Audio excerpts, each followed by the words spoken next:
Bismillahirrahmanirrahim. Abdullah bin Saba. Awas, kita sedang berbicara sejarah ilmiah nih. Dan tidak menyoal kalangan atau manapun. Ya, dikala nanti ada yang keberatan, duduk kita diskusi. Dan kita buka fakta sejarahnya. Sepakat ya? Nah, lihat sini.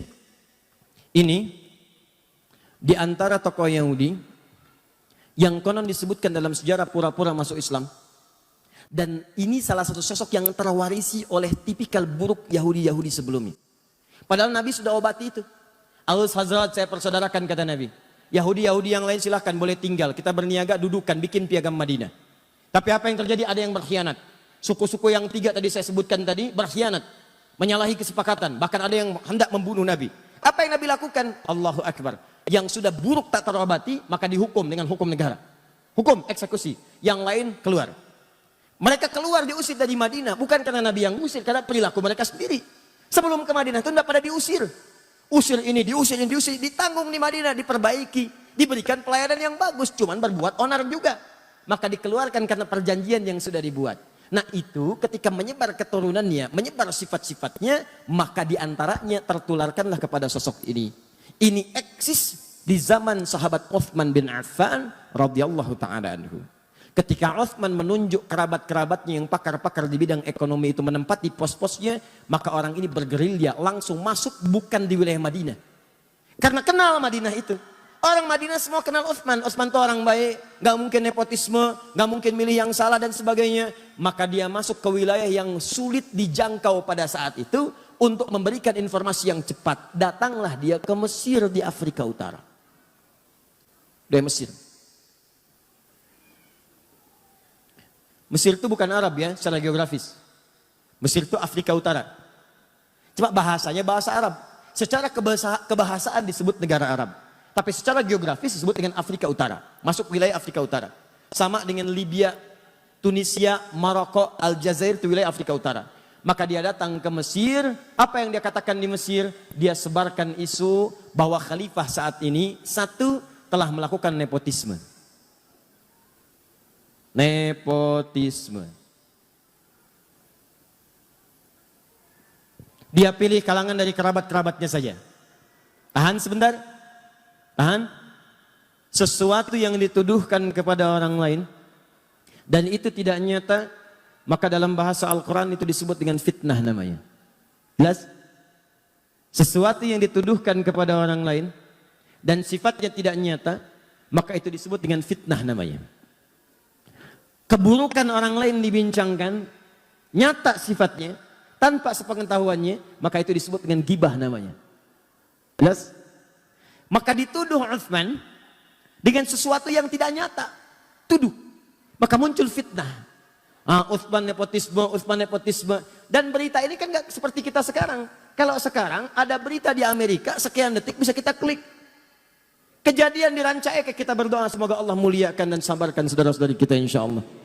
Dan kita juga insya Allah apa yang kita bisa bantu, kita bantu saudara-saudari kita. Ada kejadian puting beliung kemarin itu kan. Kejadian di Rancaekek. Itu sedunia tuh bisa mengakses. Tsunami-nya di Banten, yang bela sungkawanya banyak. Kirimkan duka cita dari Turki, dari sini. Langsung nampak. Ini zaman Uthman, telepon belum ada. Email nggak nampak. WhatsApp belum kepikiran. BBM tuh belum dikreasikan, nggak ada. Jangankan zaman Uthman, ya 80 tahun ke belakang, 50 tahun ke belakang, 30 tahun ke belakang, 20 tahun ke belakang, orang haji aja kan belum menemukan pesawat seperti sekarang. Berangkatnya pakai kapal laut. Kalau ada kabar dari Mekah nyampainya 6 bulan kemudian. Itu baru 20 tahun kemudian. Kalau orang berangkat haji pakai kapal, dilepas, nunggu nggak datang-datang. Udah pada lupa baru datang. 6 bulan setelahnya. Nah, kebayang bagaimana zaman Uthman. Uthman tidak tahu apa yang terjadi di Mesir nih, jaraknya terlampau jauh. Ternyata sudah bergerilya. Gerilya itu ke orang-orang yang mudah kemudian diprovokasi. Ke kalangan bawah, disebarkan isu. Yang kedua, ini yang mau saya katakan. Dan ini nanti nyampe ke kehidupan kita sekarang. Kata Abdullah bin Saba itu, dia membentuk kelompok-kelompok pengikut-pengikut, dia katakan, sebetulnya yang paling layak untuk dapat kursi khalifah itu bukan Uthman, tapi Ali. Tahan. Sebetulnya yang paling layak itu bukan Uthman tapi Ali. Coba lihat. Nabi Isa saja, Nabi Isa dikatakan naik ke langit, wafat, akan turun. Apalagi Nabi Muhammad. Nabi Muhammad kan yang paling mulia. Tentu sebelum Nabi Muhammad dibangkitkan sebagai orang pertama, akan mengutus nanti generasi-generasi penerusnya. Sebagai wakil dari ajaran-ajaran Nabi. Itu yang akan membimbing. Maka dihembuskanlah. Siapa coba menurut Anda yang paling dekat hubungannya dengan Nabi? Maka dilihat. Ini kan yang paling pertama masuk Islam dari kalangan pemuda yang paling baik. Ali. Ali itu termasuk keluarga juga. Bahkan anak dari pamannya. Bahkan menantu Nabi juga. Anaknya jenius. Pemuda yang paling hebat. Teman-teman sekalian, itu orang daerah, orang kampung yang tidak tahu info. Utsman juga mulia, menikah dengan tadi 2 putri Nabi, dimuliakan oleh Nabi, disebut ahli surga. Bahkan satu masa ketika Utsman akan masuk ke satu kebun, riwayat Abu Musa al-Ash'ari, kata Abu Musa al-Ash'ari, saya minta izin dulu pada Nabi. Kata Nabi, persilahkan dia masuk, akan masuk seorang ahli surga yang diuji dengan musibah. Seorang ahli surga diuji dengan musibah. Nah info-info ini nggak banyak nyampe, masuk ke kalangan bawah, diprovokasi. Yang bagus tuh Ali, yang hebat Ali dan sebagainya. Padahal dua-duanya mulia. Maka orang-orang awam ini mudah kemudian disulut, masuk ke kelompok Abdullah bin Sabah, maka dikenal dengan pengikut Sabah, namanya Sabaiyah. Abdullah bin Sabah dikenal dengan Sabaiyah. Saya agak cepat sedikit ya, mohon maaf karena waktu kita itu sangat singkat. Tahan. Maka terkumpul di wilayah Mesir. Dia coba infiltrasi wilayah Madinah. Begitu masuk, mental. Jadi karena orang tahu Utsman tinggal di Madinah, tahu kebiasaan Utsman. Jadi begitu akan menyoal Utsman, sebetulnya Utsman begini ya, jangan bicara tentang Utsman. Utsman lebih baik dari apa yang Anda katakan. Utsman kok nempatkan saudaranya di situ? Utsman itu lebih paham. Karena Utsman itu pakar di bidang ekonomi, dia tempatkan mungkin salah. Mental. Dia pergi ke daerah. Setelah itu apa yang terjadi? Setelah diprovokasi masanya makin banyak, maka Abdullah bin Sabah kemudian masuk dan mengatakan pada pengikutnya di wilayah Mesir itu, datanglah kalian kemudian ke kota Madinah. Sampaikan protes kalian. Kepung tulisannya Utsman. Datangi Utsman di sana. Maka mereka bergerombolan datang ke wilayah ini, datanglah ke Madinah. Ini yang datang ini bukan cuma datang. Ada yang bawa pedang, ada yang bawa pisau, ada yang bawa pentungan besi. Datang. Begitu intelijen menyampaikan kepada Utsman ada pergerakan dari wilayah Afrika Utara menuju ke sini. Apa isu yang dibawa? Mereka ingin minta penjelasan kepada Khalifah Utsman bin Affan. Kenapa mengangkat saudaranya begini. Apakah benar Ali paling utama dan sebagainya. Maka Utsman karena disebutkan kemudian Ali, nepotisme dan sebagainya, Utsman perintahkan Ali, kamu kasih penjelasan. Apa kata Ali? Saya katakan dari awal, ingat kata-kata saya? Bukankah di antara yang paling jenius di antaranya Ali bin Abi Thalib? Ali mengatakan kepada Utsman kurang lebih bahasanya, ya Khalifah, akan lebih baik kalau Anda langsung yang menemui rakyat menjelaskan. Kalau saya jelaskan bisa, tapi tingkat kepuasannya berbeda. Kalau orang datang ke istana, ke pusat kekuasaan, maka Ali menyampaikan satu pendapat yang sangat brilian, dan ini warisan dari Nabi SAW. Akan lebih baik kalau pemimpinnya langsung yang menemui. Karena itu akan memberikan kepuasan tersendiri kepada rakyatnya.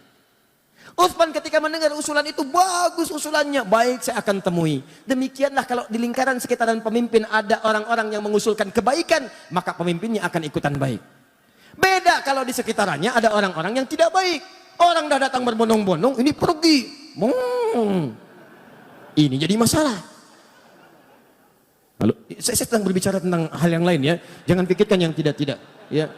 Saya bicara tentang Ali, bukan Jainuddin. Ini contoh-contoh, bukan saya nggak nyolong yang lain-lain, hati-hati. Ingat ya, catat kata-kata saya. Alhamdulillah. Baik.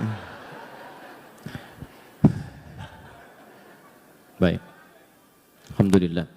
Sebetulnya inisiatif itu bagus. Tapi menghapus pada yang saatnya belum dihapus, itu yang masalah.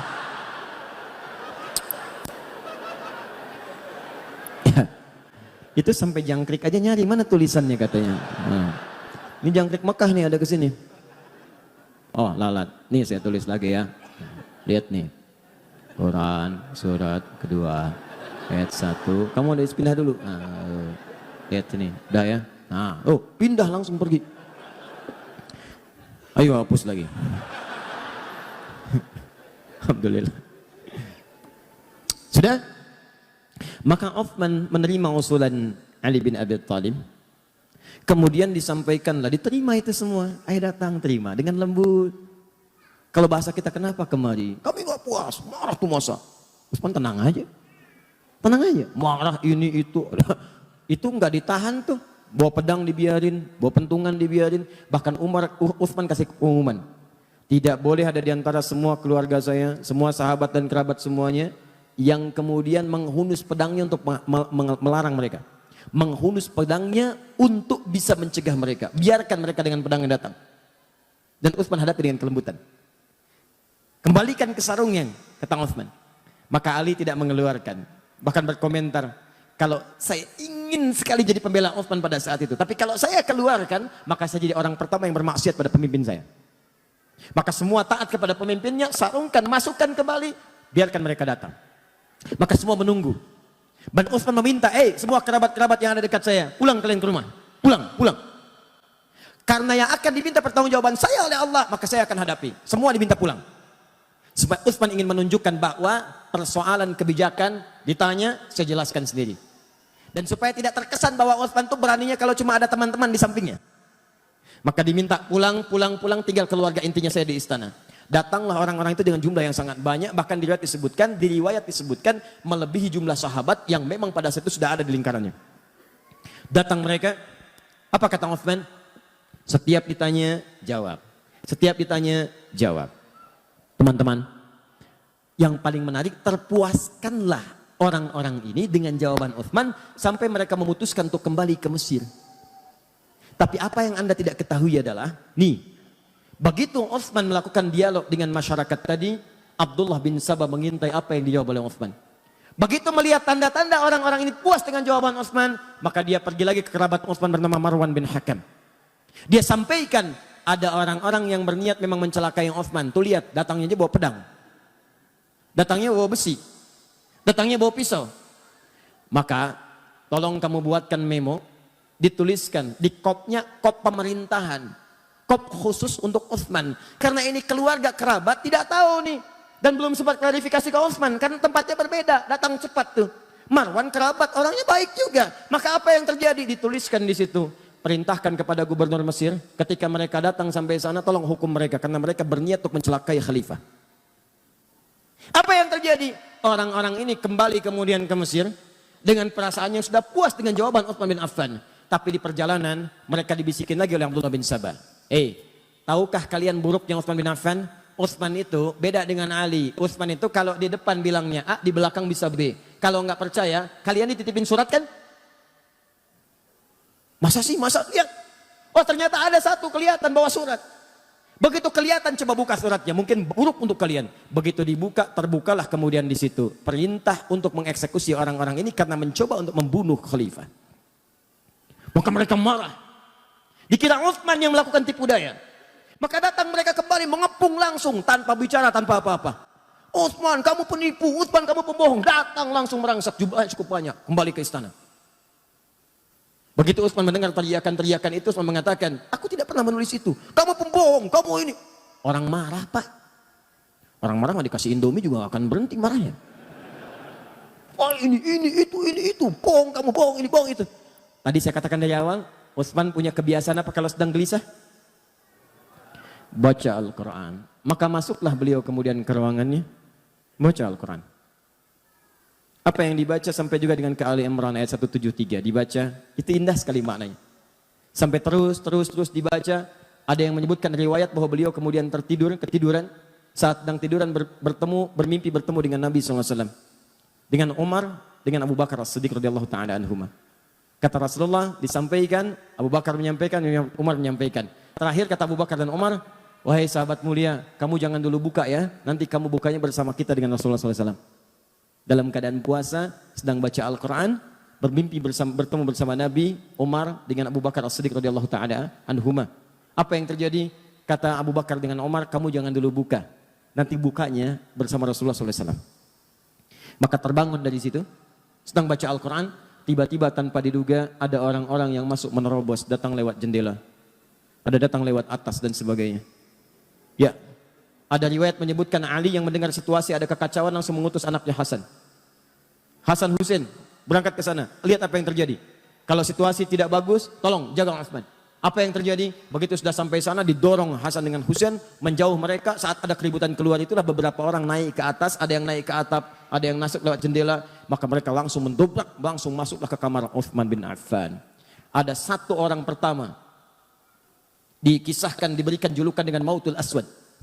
Ya, seburuk-buruknya orang yang selalu lekat dengan pembunuhan. Maka datang dia pertama mencekik Utsman. Begitu dicekik Utsman bin Affan, tanpa tanya, tanpa kalimat, langsung cekik. Begitu dicekik, pingsan Utsmannya, jatuh, dikira sudah meninggal. Begitu kemudian ada gerakan lagi, datang lagi satu orang. Satu orang ini langsung mengeluarkan pedangnya, dia melakukan tebasan kepada Utsman bin Affan.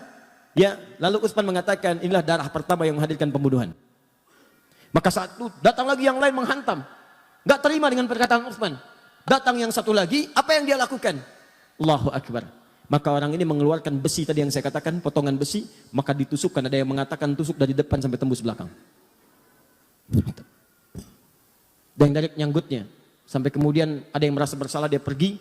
Ada satu lagi setelah dalam keadaan sekarat demikian, dihalangi oleh salah satu saudari pada saat itu. Kemudian dilewati juga, ada yang lompat langsung ke dadanya Utsman bin Affan. Dalam keadaan sekarat yang parah, tertembus kemudian besi itulah. Satu orang kemudian mengakhiri, ya, ajalnya Utsman bin Affan, tiba ajalnya dengan izin Allah, tapi caranya persis seperti apa yang disampaikan oleh Nabi sallallahu alaihi wasallam. Seorang yang syahid ditimpa musibah, maka naiklah orang ini menghunjam dengan kakinya dadanya Utsman bin Affan. Diinjak langsung. Begitu diinjak, terhembuslah kemudian nafas yang terakhir dari sahabat Utsman bin Affan. Setelah mendengar Utsman itu meninggal dunia, kabur orang-orang ini menyebar. Masanya makin ricuh, terjadi kericuhan di Madinah sampai dengan 4 hari. Maka para sahabat berkumpul, ini fitnah pertama. Fitnah pertama yang terjadi.